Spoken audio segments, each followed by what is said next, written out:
Hello, friend. Welcome to this week's episode of the Remarkable People Podcast.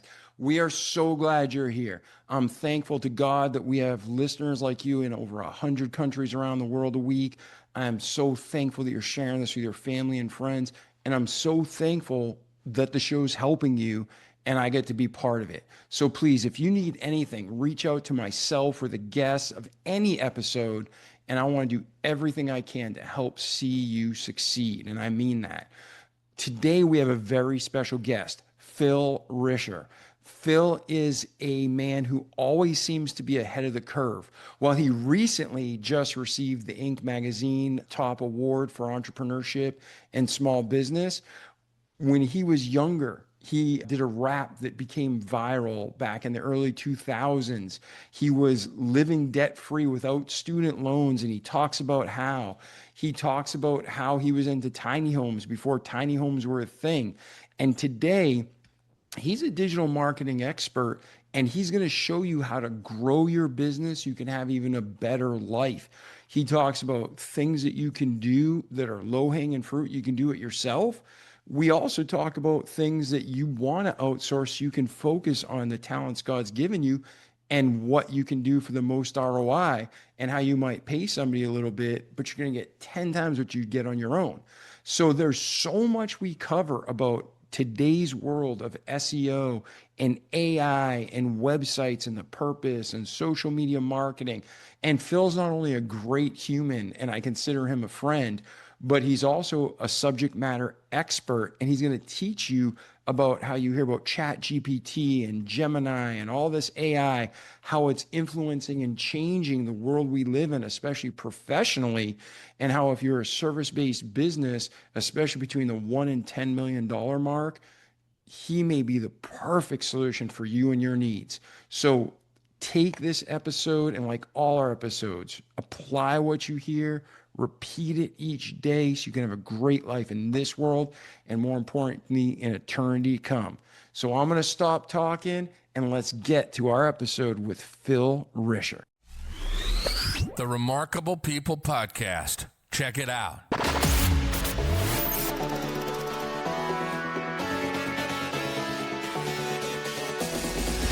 Remarkable People Podcast. Listen, do, repeat for life.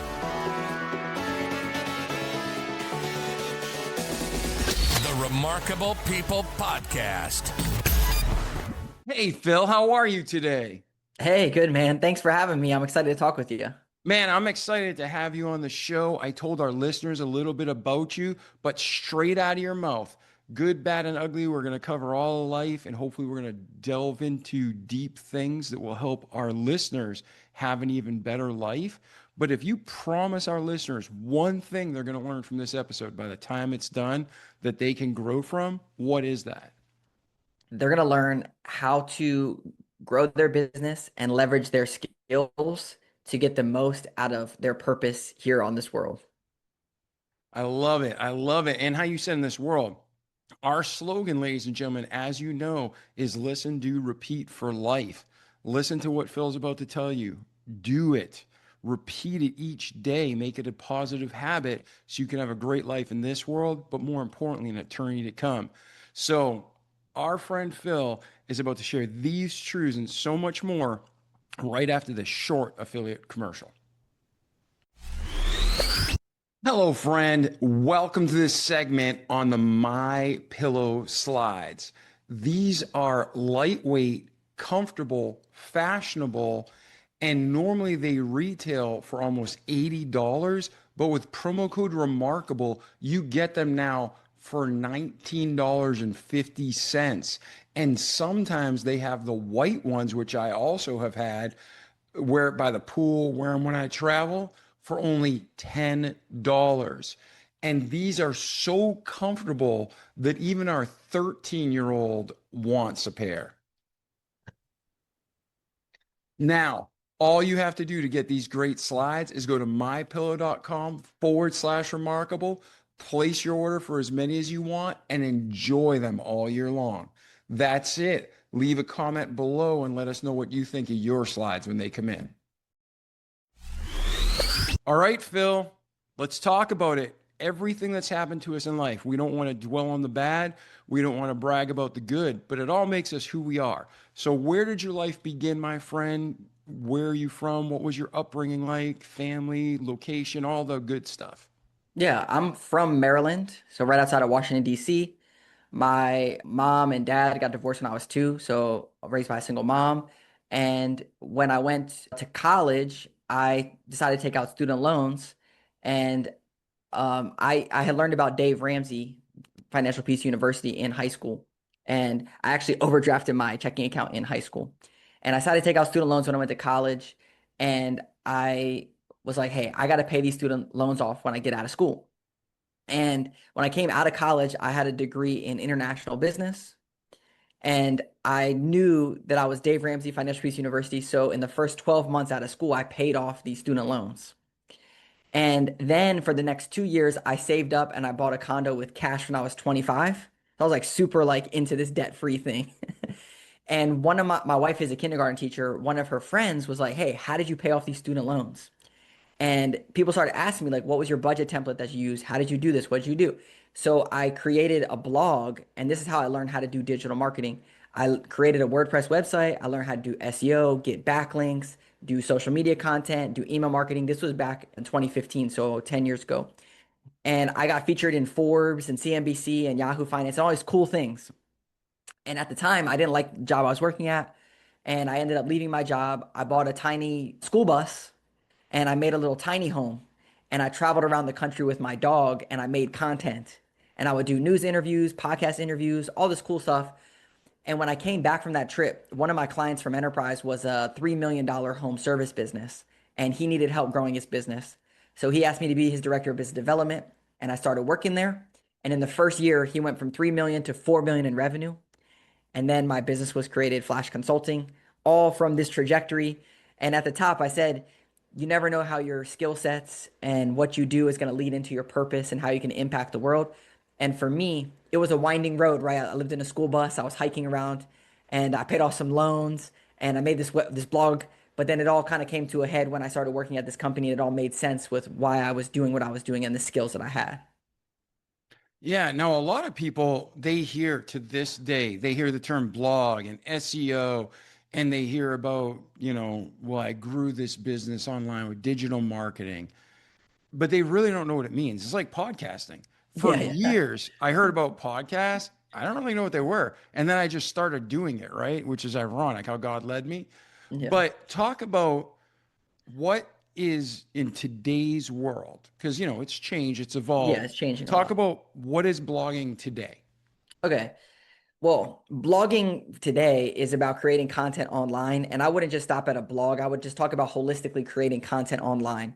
When we think about SEO, search engine optimization, is shifting right now from search engine optimization to search everywhere optimization, specifically in the age of AI search. And AI search is when someone goes ChatGPT, Perplexity, Grok, Google AI mode, and they ask it a question, you want to be shown. Traditionally, when you used to write blog content or SEO on your website, Google, the search engine results page, would then show you, and hopefully you'd have good rankings and be shown, and then that would help get more traffic to your website and then grow your business. Now, it's not just about writing good content, it's about being the subject matter expert that these large language models, LLMs, which AI search is built off of, you need to create content that stands out as a subject matter expert so that they show you in AI results. So to answer your question about like what does blogging have to do with today, I wouldn't stop just at blogging. I would create content that's going to help people, that helps you stand out as a subject matter expert, which these AI platforms are going to recognize you and then show you in their results. Yeah, and what I want people to understand is most of our audience knows what it is and they're pretty savvy, but some people are embarrassed to say, what is that? When you have a blog, you can write, you can make videos, you can even do all sorts of other images and media types. So it's just like Phil's saying, sharing content.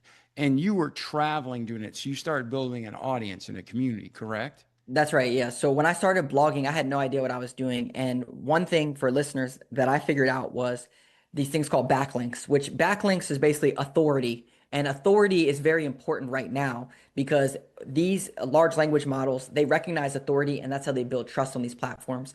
So basically what happens is when you create authoritative content and get backlinks from platforms, they're going to show you more. So what I did was I had a cool story. I paid off my student loans. I bought a condo with cash. Then I went to writers. So I went to like Wall Street Journal, Forbes, CNBC, and I found articles of similar stories. And I tweeted at the writers of these articles. And I said, hey, saw your recent article about this, this, and this.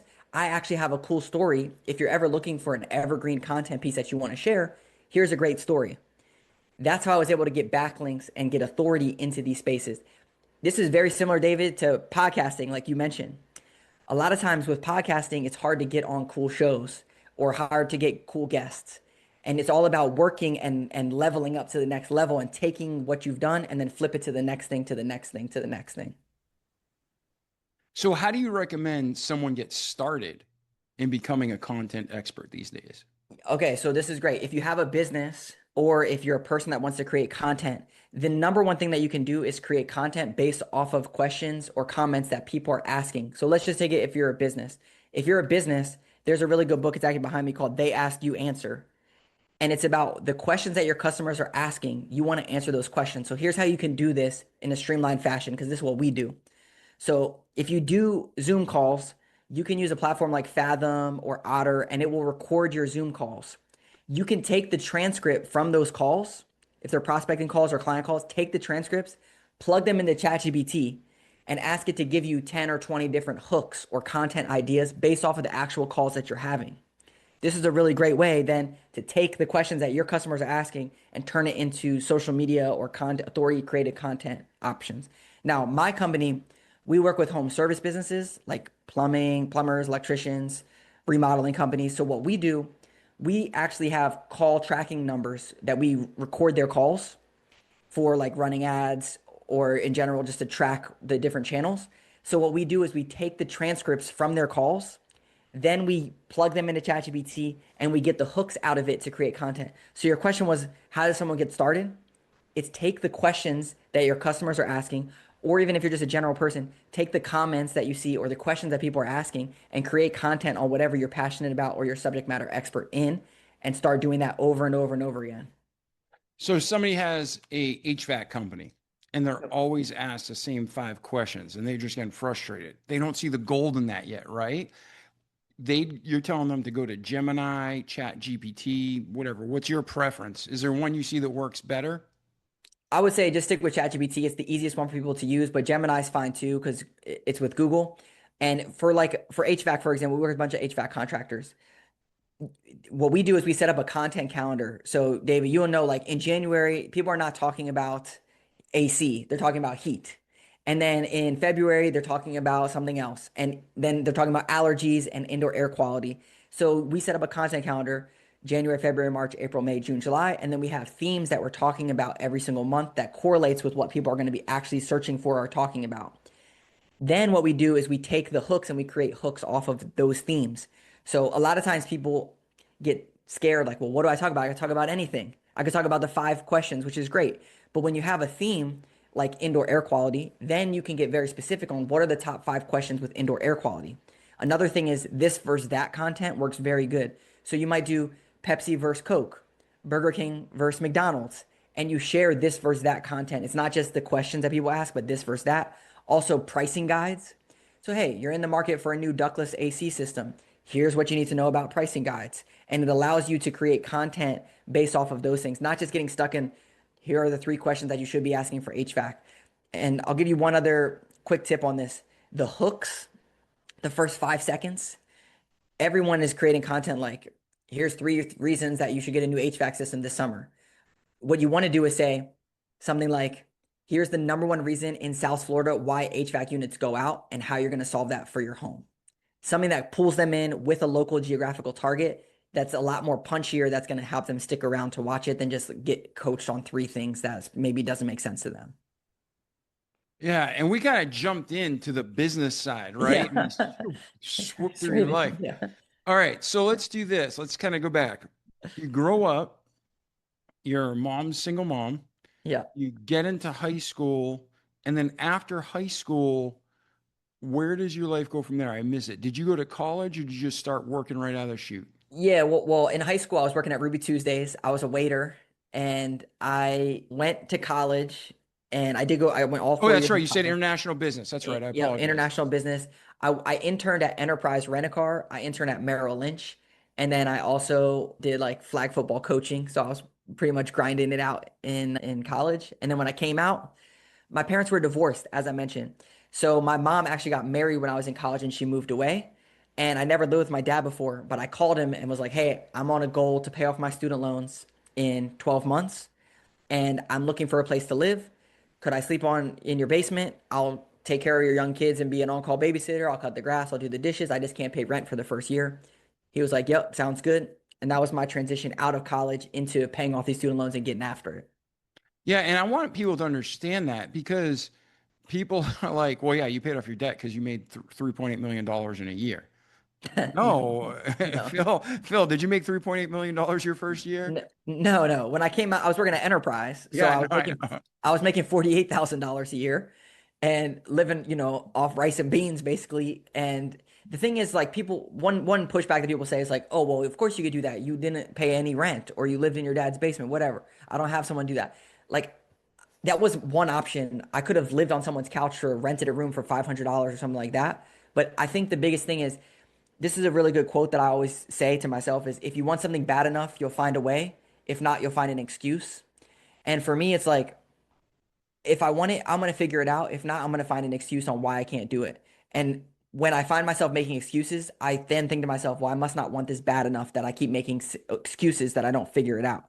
And that's like kind of been a theme throughout my entire life of like, I will figure it out or it's not going to work. Yeah, and that's just it, ladies and gentlemen.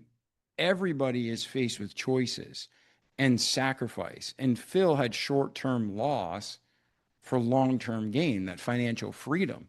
And like you said, you could have got a room for 500 bucks a month, Yeah. but to you, that 6 grand a year was more important to pay off debt than it Yep. was to be comfortable. And Exactly. it was you didn't have a wife at that time or kids. No. So yeah, man, it's beautiful.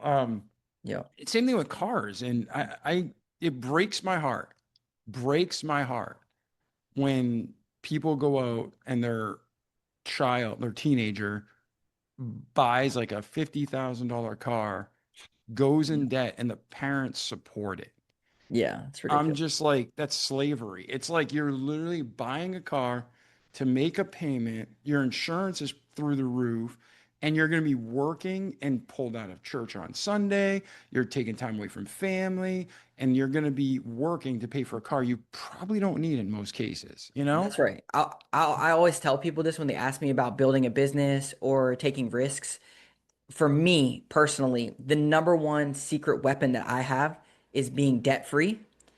And 1B is having a supportive spouse that is ride or die with me. The reason that number one is being debt free is because I feel like I can take as many risks as I want, but I'm not gonna lose my house or lose my family or whatever. And I can live so that way I'm not taking advantage of people or doing things that's outside. I'm actively just like trying to solve people problem and help people. If it makes sense to work together, great. If not, hopefully I just add value to their life. And I come from a place of abundance for that. And for me, that's one of the biggest things. But second also is obviously when you when you buy a school bus and make a tiny home and travel around the country. I was dating my wife at the time for a while, and you have to have someone who's like down for it. And I also started my business over our honeymoon, right? So it's like I had a job, honeymoon, now I'm self-employed doing my own thing. So you kind of have to have those two pieces. For me, that's been really instrumental in helping me grow my business. Yeah, and it is. To be equally yoked and move in the same direction is crucial, and that's a biblical concept. That's right. So let's do this. You're in the hustle, you're in the middle of it, and you meet a great woman who's supportive. Yeah. Well, we met in high school actually. So Oh, okay. So she knew yeah, you from the beginning almost. yeah, we dated in college all the way through. Like she saw me, living on rice and beans, paying off my debt, living in the trap house that I bought that I bought with cash and just like all the stuff. Like she saw everything. So it's really cool because she's seen the progression and sees me now and it's the same person, it's cool. Yeah, that is fantastic. And Yeah. when you are working through these phases of your life and having somebody by your side that's supportive, that's huge because it takes all that Exactly. energy from distracted over here to just staying focused on the goal. Exactly. What do you think, though? Most people, we have learned some things we generically, God put in our code, right? That doesn't mean we're bound to something, but like God Yeah, puts yeah. things in us and we have natural gifts and abilities. Some are hereditary, but most are learned, whether it's through observation or through intention. So, coming from a broken home, sometimes people struggle with relationships and knowing how to communicate. How did that affect you going into the relationship with your wife? Yeah, I would say it can affect people. I was very fortunate that my parents did a couple things right going into a broken home situation. First, they did a great job of not painting the other person as a villain. So my dad did never spoke bad about my mom. My mom never spoke bad about my dad. For the most part, they were pretty cordial and lifted each other up. My dad was also very involved in my life. He helped coach my baseball team, all those kinds of things. And he was involved. I got to see him frequently and stuff. So I would say from a broken home, quote unquote, perspective, that was the first thing that I still saw people that were adults that treated each other with respect that both I knew loved me. The other thing was that my dad got remarried when I was young, probably 5 years old, and I saw their relationship and how they interacted, and it was very positive. They're still married to this day, and I consider her, almost like a second mom. So it's like I saw a lot of good things. Another thing was being raised in church from a standpoint of when I was 10 years old, I started going to a good quality church. I saw a lot of good relationships around me that helped me see, okay, this is what an actual productive relationship looks like. Also, my wife and I, we just like get along so great, almost like, really great friends. And then building into that, even further, it's just like very natural for us. We just get along. I mean, we've known each other now. I'm 35. We met when I was 16. So it's like we just known each other for a long time and we just get along great. That's fantastic. So, today, where are you at today before I go into deeper specific questions? And where are you heading next, Phil? Like for business or life or just in general. Life and business, where are you at? Yeah, I would say, Because I know so last time we talked, you had some exciting news, right? yeah, I hired a salesperson for my company. No, And what the oh, awards. Last yeah, time we talked, yeah. okay, yeah. We did win Inc. 5000 best workplaces at the company, which is very exciting. Yeah, Yeah, congratulations. thank you. They picked like 594 businesses, and we were one of them. We have a team of 14 people. I would say, from a business perspective, we're scaling. I just told you we're hiring a salesperson. He started this week offline, and it's like we're scaling the business. We're growing. I've been in business now 6 years. I'm right at the precipice of like taking off to the next level. Like I can really see how this is going to work. I've effectively bought back my time, got the pieces in place, and now we can kind of scale. From a personal perspective, I'm kind of at this weird place where it's like I also feel this. I'm content but not complacent, and I can kind of sometimes feel myself getting a little complacent with things. And I came to this crossroads. This was probably 3 or 4 years ago, but it was the parable of the talents, which is like I'm 35. I was saying like I could sit here, and do this and just like kind of keep my talents over here under a rock or like behind this bush, kind of keep them going. Or I could really like go out and really live this out of what this looks like from what my perspective is, which is making a big impact. And I feel like I'm called to do that, and I don't want to get stuck in this complacency phase. But it's like in business, every time I get to a comfort level, it's like I could sit back for a month or two, but then I'm like, okay, no, this is not what I'm supposed to be doing. I need to get out of my comfort zone. Kind of a long way to say, like, that's kind of what's going on in my life and world, I would say. Beautiful. Yeah, no, and that is true because if someone's not familiar with the parable of the talents, basically there was a ruler and he gave his employees a talent. One went out and made five. That's And right. a talent, I hear different numbers, Yeah. but it's basically, let's say $100,000. So you said, Yeah. go invest this, make money. So one guy takes it, makes 500,000. The other guy takes it, makes 200,000. The third guy takes it and buries There it. is it. Yeah. And then when the ruler comes, he goes to the second guy. He's like, "Oh, you did great. You're faithful. Good job. Good job. And then the second guy comes, he's like, wow, you did great. You were faithful. Great job. Never really mentioned the amount, just you were faithful. Yeah. Yeah. And he goes back to the first guy and says, hey, why didn't you do what I told you to do? I gave That's right. you That's right. talents. Why didn't you use them? That's right. And he's like, oh, and then you can interpret this, read the Bible. Yeah. Yeah. Context before and after, because Yeah. my interpretation may be different, but basically he makes excuses like Phil was talking about earlier. And he's like, well, I know you're a hard man and I didn't want to disappoint you. So I figured not losing money is better than losing it. That's right. And no, it wasn't. So the ruler says, get out of here. You're no good to me right That's now. right. And he takes the talent and gives it to the one who made five. So Yep. that's what you're talking about. That's what Phil's Yep. talking about, where he's saying that God's given me talents and abilities, and I want to be the servant that makes the five. I want to make the servant make 10 or 100, right? That's But right. but you want to be that servant who reinvests. So what was I mean, obviously the Holy Spirit, but what areas of your life was he pointing out to say, Phil, keep going, buddy, keep going. Yeah, for Don't sure. get still. Don't get still. Yeah, for sure. Specifically, when it comes to like a business perspective, we were doing like maybe three or $400,000, and I was at the point where it's like, making good money, making an impact on people's lives, but it's like, could I do this for the next 30 years and just kind of like be here? Like this doesn't make sense when I have all this great stuff that we're doing. Like I feel like I need to go out and build something that's bigger, that impacts more people, and not just like sit back and like, oh, this is great.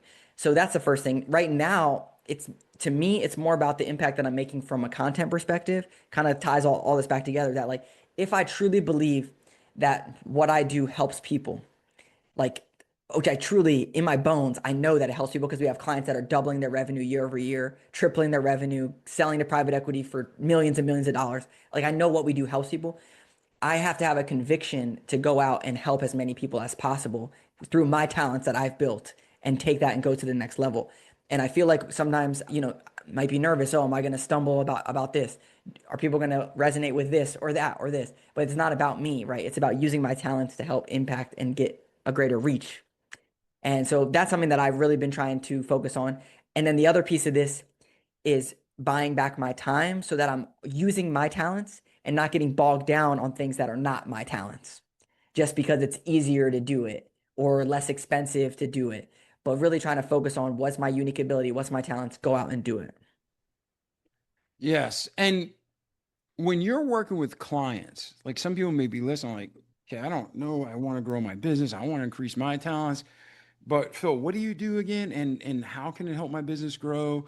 What do I have to do? So if someone is out there listening to you and they own a plumbing business, an Yeah. HVAC company, if they own a roofing company, because you said you focus on service-based industry, correct? Yep. So home service business, 1 to 10 million in revenue is our bread and butter. The reason is when I worked at a $3 million home service business, we took them to 4 million in the first year. And the way we did that was I figured out a lot of problems and I solved them for this business. And the biggest problem is this: home service businesses have a CRM that they barely use or they use, but they don't have the data out of it to actually roll into marketing. The marketing that they're doing is just cookie cutter marketing. So what happens is you have marketing that's just doing their thing out here. Then you have home service businesses that are doing their thing over here, but nothing is talking to them. So you might be running ads on Google, but you don't know, is this actually making me money or not? What's my return on ad spend? You might be doing marketing, but you don't know if it's actually helping you increase your rankings, if you're getting more leads or less leads than last year, if you're getting more estimates this year than last year. What my company does is we tie all this together and then we figure out what we need to fix. Is it a lead problem? Is it a sales problem? Is it a retargeting, email marketing, text marketing problem? Is it a lead channel problem? And we're almost like a fractional CMO for home service businesses that can't hire a full-time person, that need a consultant to come into their business and build out all these systems. Beautiful. And then when you are working with the client, are you requiring, okay, you got to write me content, you got to produce videos? What are you asking of the clients you work with? Yeah, that was your question and I didn't answer it. So my bad. So what do we require from these people is one, partnership. So, we got to meet on a monthly basis. We got to review your numbers. Two, you have to have a CRM in place, Jobber, House Call Pro, Service Titan, because the CRM is where all the numbers are going to be that we can access and you can access and you can all work on this to help you grow. The third one is it's really good if you have a CSR, customer service representative, who's going to answer the phones and work your leads, because a lot of times it's not a lead problem, it's a lead management problem. And the business owner is running around doing a million different things that if we get them more leads, it's not going to necessarily grow their business. We had an electrician out in San Diego and he was exactly what I just explained. Last year, so we got a bunch of leads for him this year, but last year he did 70 estimates in 1 month. This year he did 120 estimates based off of the lead flow that we helped him increase, but he still only closed 30 of them because he doesn't have a lead problem. He has a sales problem. He Yeah. is the number one sales guy. He is a CSR. So what do we need from them is like a commitment to actually grow, buy back your time, build out the infrastructure because you can't get the outcome if you don't have the infrastructure. As far as like creating content and all stuff, that's what our team is for. We're there to learn about your business, help you create the content. And video, we can get on video calls and help coach you through video content. But for the most part, it's just like we need someone that's a growth minded business owner, not just a running around technician mindset. Yeah. And how do you explain for ladies and gentlemen who are looking to grow your business, building a website, to me, I believe is a central hub. Yeah. I really believe the website should be the central hub. All your social media feeds to the website, and then that's your sales funnel. Do you agree with Yeah. that, Phil? Because if I'm wrong, tell me. I mean, what are your Yeah, thoughts on that? no, there's a stat on this that 87% of people do their research offline. So they go to Google, read reviews, they go to Yelp, they go to Facebook, they go to Instagram, they go to Better Business Bureau, whatever. They ask Facebook groups. They're doing their research offline or off your website. Then they go to your website and they're looking for a couple things. One, they're looking for professional logoed pictures, not stock photos. Stock photos is saving you time, but it's also costing you trust. So you need to have not stock photos on your website. Second, you need to make it easy to turn into a customer. If you can't turn into a customer in 10 seconds on your website, then it's broken. You're going to miss out on all your leads. And the third thing is on mobile in particular, you got to have sticky headers at the top. Call now, get estimate buttons because 50% of people are using mobile, not just desktop.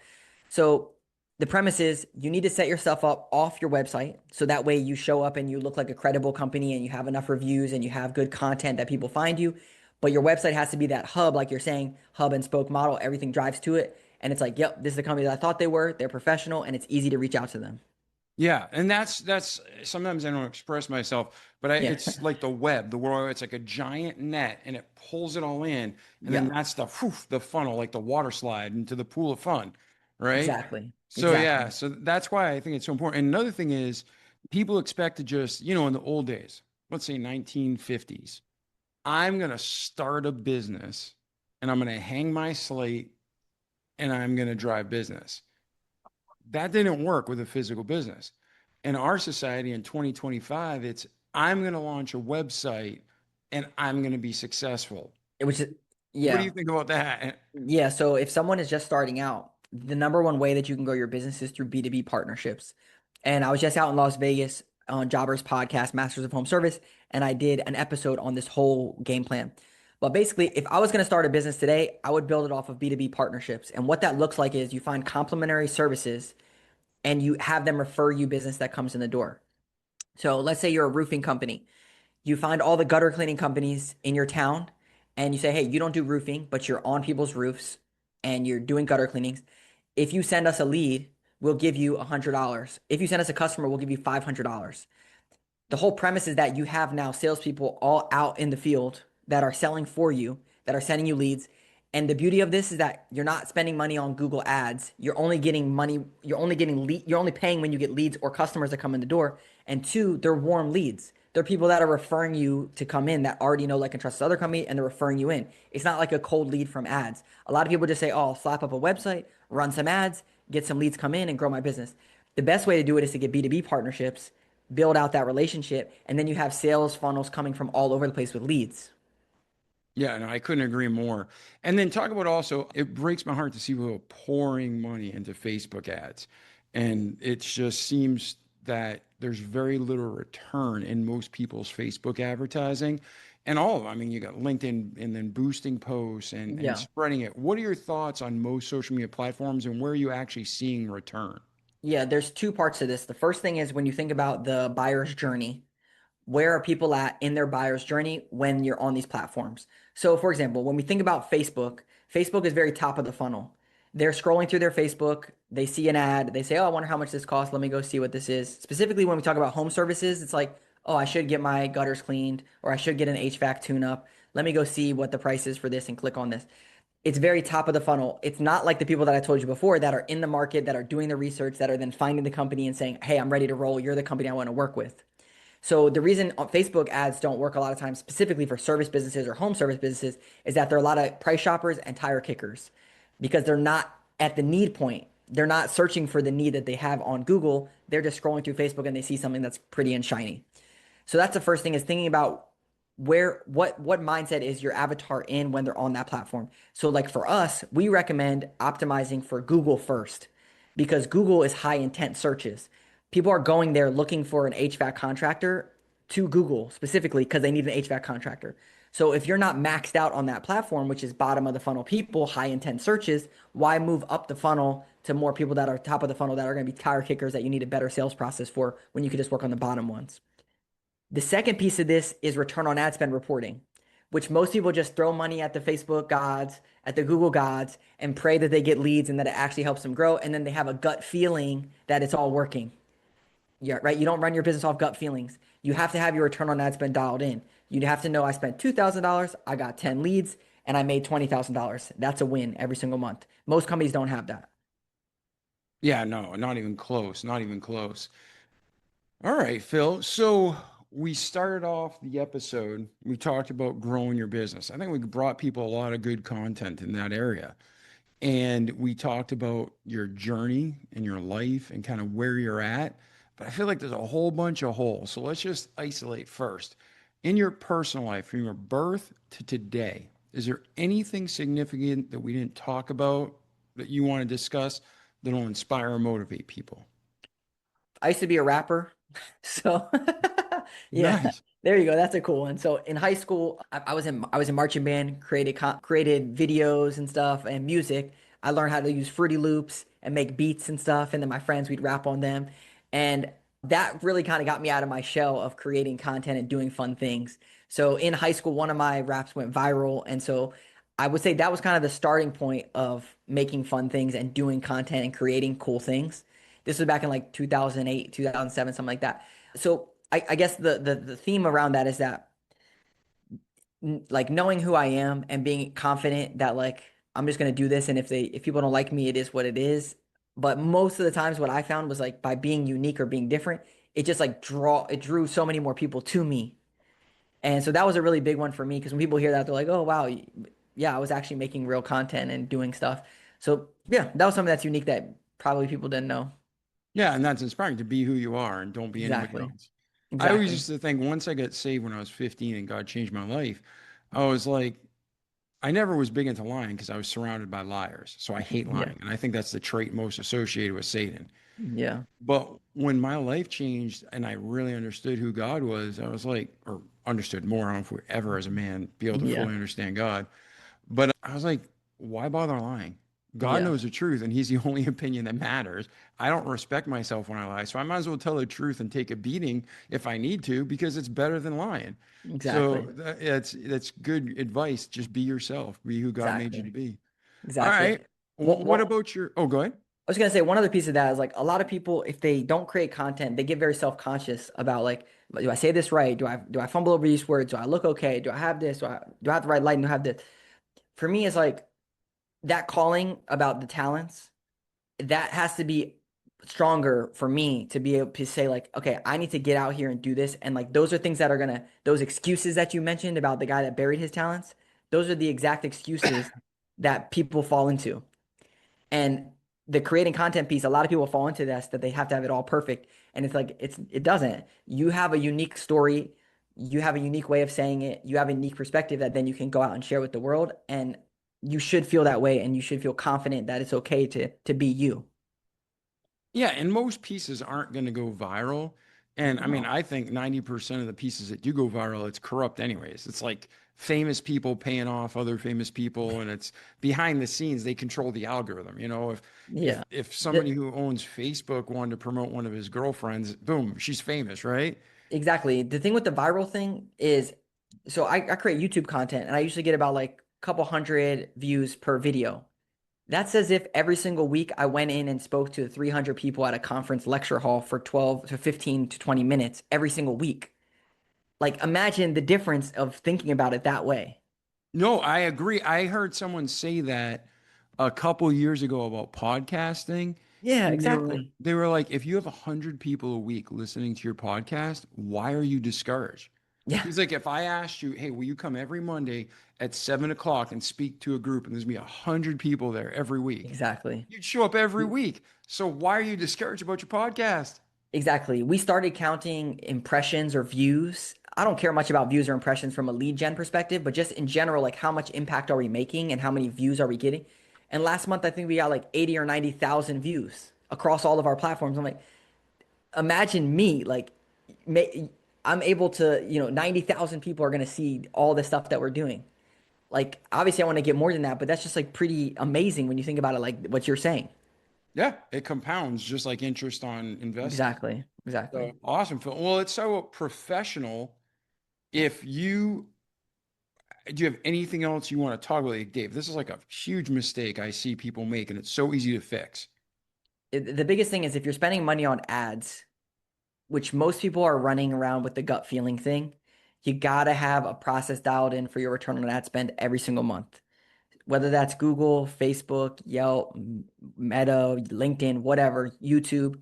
If you're spending money on ads, you have to know your return on ad spend and you have to make sure your marketing company is going to provide that for you. Not just leads, not just conversions, but actual revenue. I spent 2,000, I got 10 leads, I made 20,000. That's the number one thing. If you fix that, it's literally just levers. Just like, okay, this one's working, let's do more of this. This one's not working, let's do more of this. Most people don't do that, and that's the problem. That's why they can't grow. Yeah, and on the reverse, there's marketing companies watching. I have a marketing and sales consulting company, Yeah, but like you mentioned earlier, you have the gentleman that you drove a ton of business to, but he can't close it, or he's not exactly. closing. He can close it, but You he needs can, to yeah, work on his sales, and or he needs exactly. to hire someone who can sell. Exactly. For the people who are like, there's a lot of business owners who are great at what they do, and like just do your job to their people, Yeah. but they don't know how to teach them, right? Hmm. To those business owners, do you help with the sales coaching, or do you strictly focus on driving sales? We do not do the sales coaching because as you know, it's a whole nother beast of getting in there. That's why when you were on my show, I was asking you a lot about that because that's like, so there's this book called Buy Back Your Time and by Dan Martell, he has this replacement ladder. And the five rungs are admin, hiring customer service representative. Second is delivery, get more technicians to do your work. Third is marketing, hire a company like ours to do your marketing professionally or someone else. Fourth is sales. Most people get pigeonholed in sales, and the 1 to 3 million revenue mark, they all get stuck in the sales seat. And the sales seat means I go out on the warm leads that I want to work, but they never work all the other leads, follow up with the estimates, any of that stuff, and it's always broken. But no, we don't do that. But we always see that's a pain point from 1 to 3 million to help them go to the next level. Yeah. And then forgive me, I'm not fully here in the sense of I'm a little tired. Did you say the fifth one after The sales? fifth one is management. Okay. I'm like, So I thought you said four. I just want to yeah, make I sure. stopped at four because usually if you get those first four seats, an admin person, delivery, marketing, and sales, you have a business. Then you can manage it. And that's from the book Buy Back Your Time by Dan Martell. Great book. And I highly recommend it to anyone out there who feels like they're just spinning their tires. You got to start buying back your time. And a lot of times you're stuck doing $10 tasks when you should be focused on $100 tasks. Yeah. And ladies and gentlemen, a lot of us have a high moral compass, and that is good. But what's the phrase? Perfection is the enemy of progress. You're not sinning by not doing your like 100% killing yourself every time. Because if No, you do 100% killing yourself every time, you're dragging through most of the week.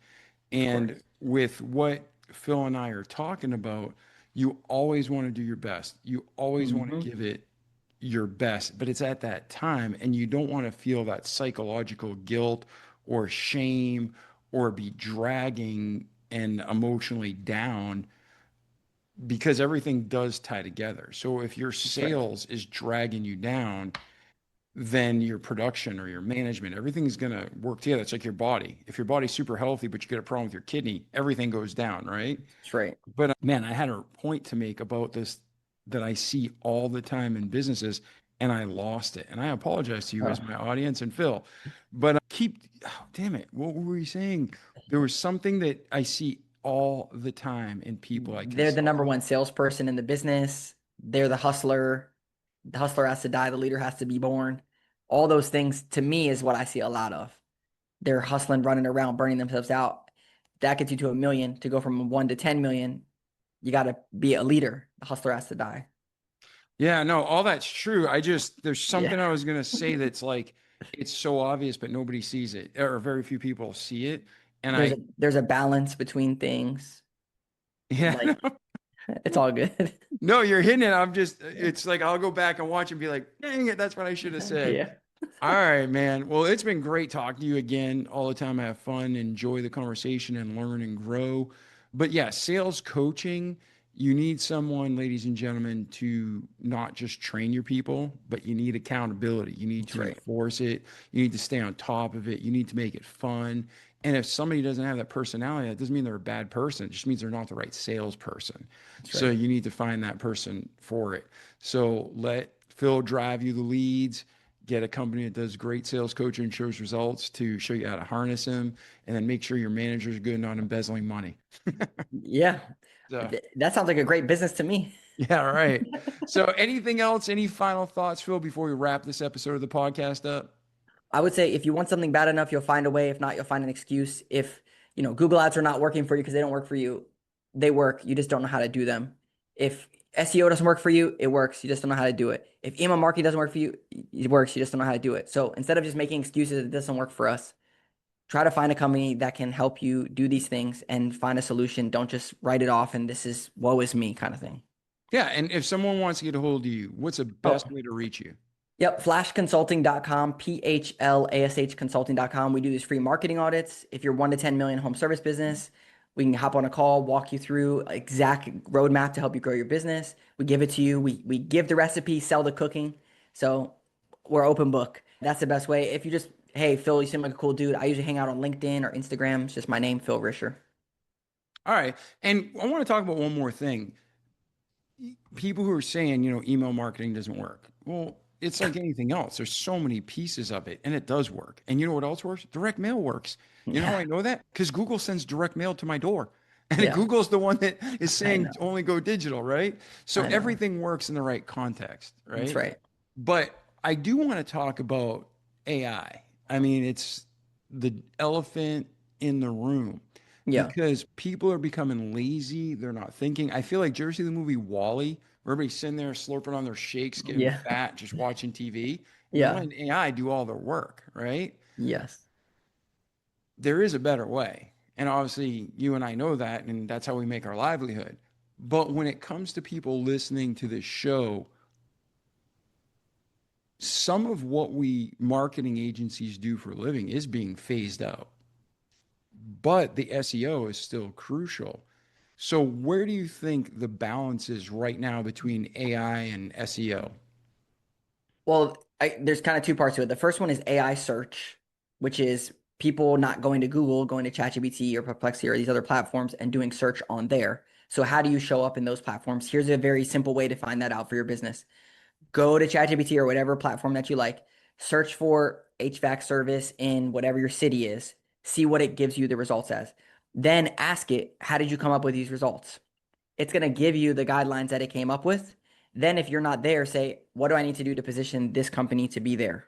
And it's going to tell you what to do. So that's the first thing. The second thing is I had Neil Patel, who's like the SEO OG on my podcast, and Marcus Sheridan, who wrote They Ask You Answer. And I asked him a lot of these same questions. And what they said was the traditional SEO stuff is still very important because a lot of these platforms, when you ask them, how did you come up with these results? They're going to say, I went to Google and did a search, and this is some of the results that I got. So they're still using the typical SEO strategies, and it's still relevant to AI search. But the one big caveat to this is content creation. Before, companies would look at creating content for social media as just like another thing that they had to do for branding that wasn't necessarily lead gen that was going to lead to leads. Now it's not because those content pieces are getting transcribed and put into these large language models and they're coaching the AI platforms on your business. That's the only way that they learn is based off content that's produced. So if you create content that's educating people, that's unique, that helps you stand out as a subject matter expert, it's going to help you in AI search in the long run define and be shown exactly what you do. So that's the first part of it is AI search. The second part to it is like AI and automation from a marketing perspective. And there's a million ways that you could do this with these AI agents, streamlining your processes over here, transcribing stuff. And this in particular is moving so fast that it's like what you do this month is going to be outdated by next month. Some of the things that we're doing, we have like my GPTs where our clients, we train these GPTs on our clients. So that way we can ask it questions or use it to create content based off of the things that we know about this company. We use those content calendars that I mentioned before that we can go in and through AI and then educate ourselves on the top producing content pieces from these content calendars. So then we have an idea. There's a million ways, but those are the two different sides of it: AI search and AI automation. Beautiful, beautiful. And ladies and gentlemen, you want to do what God's called you to do. You want to do what you're the expert at and what you're gifted at. But if you need help with the marketing, give Phil a call. He said like a $1 to $10 million services-based business will give you a free quote, and he'll let you know this is what you need to do. It's an evaluation of your site and your marketing and what you're doing, and you're Yep. going to win just from that free consult, right, Phil? Yeah. Oh yeah. I mean, we have like probably 65-star Google reviews just from that, just from those audits. So it's like so much value. Yeah, yeah, absolutely. So, Phil, it's been a true honor to have you on the show. Ladies and gentlemen, like Phil started off, like our slogan says, don't just listen to this great content, but do the good you need to. Repeat it each day so you can have a great life in this world, but most importantly, eternity to come. So, Phil, thank you again for being here, brother. Yeah, man. Thanks for having me. Appreciate the conversation. Oh, always. And ladies and gentlemen, we'll see you in the next episode. Ciao. The Remarkable People Podcast. Check it out.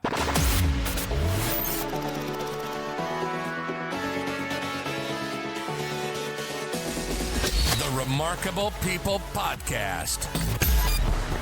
Listen, do, repeat. For life. The Remarkable People Podcast. To celebrate our newest launch, Rev 7, I'm bringing you an amazing introductory offer, plus an exclusive overstock sale that you're not going to want to miss. Rev 7 is our premium energy drink that tastes great and gives you energy all day with no jitters and no crashes. That's because there's no sugar and no caffeine. I'm so sure you're going to love Rev 7 that for a limited time you can try our 3-pack absolutely free. Or check out our Percale bed sheets. I can't believe I'm even going to say this. Every color, every style, every size, only $29.88. So go to mypillow.com or call the number on your screen. Use your promo code to save 20% on our Rev 7 12-packs or try our introductory 3-pack absolutely free. And our Percale bed sheets, all sizes only $29.88, even the queens and kings. Inventory is extremely limited, so order now.